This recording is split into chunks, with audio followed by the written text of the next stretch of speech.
there, welcome back to Ask Allison. Here's today's question. I've seen some therapists make Facebook groups for their niche. Part of me is feeling alarm bells like it's encouraging their clients to self-disclose. Is this a new thing? So first, I'd like to thank Therapy Notes for sponsoring us today. So I'm not an ethics expert, which I'm going to say first.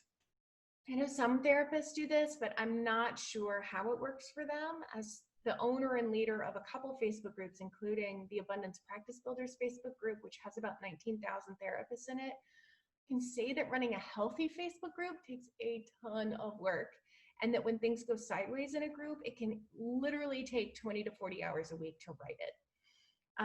And one might assume that a group full of therapists would be lower drama than a group full of potential clients, but I'm not sure that's the truth.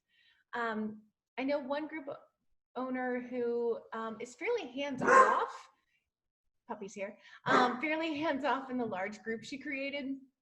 But that gives me pause because as the creators and leaders, ultimately we're responsible for the culture of the group. Am I responsible for the rant of a dysregulated bigot? No, I'm not, but I am responsible for kicking them out and doing what I can to make the group feel safe again. And that takes a lot of work virtually with people you don't really know. Having a group focused on, I'll use eating disorders as an example, since that's my niche, scares me because while there are whole and complete people who happen to be struggling, they're a population that is vulnerable in so many ways and more likely to complete suicide than other diagnoses. I don't know what the legal liability would be, and there may be some, but the emotional liability of having someone triggered or manipulated by a fellow group member or possibly bullied and thus becoming more sick would keep me up at night.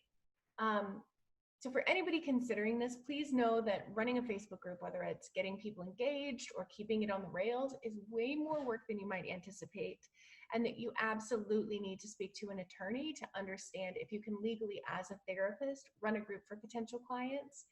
And I would have like a healthcare attorney who's aware of our codes of ethics to talk to, not just like a random, like my friend is an attorney kind of situation. So I'd find out like if you can, and if you can, what's the legal liability?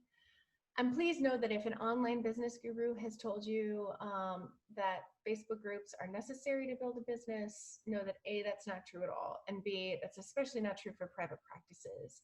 If you need help getting clients, we totally have you covered with that in the marketing best practices piece of the Abundance Party. So that's what I have to say about that. If you guys have questions for Ask Allison, please DM me over on Instagram where I'm abundance_practice_building.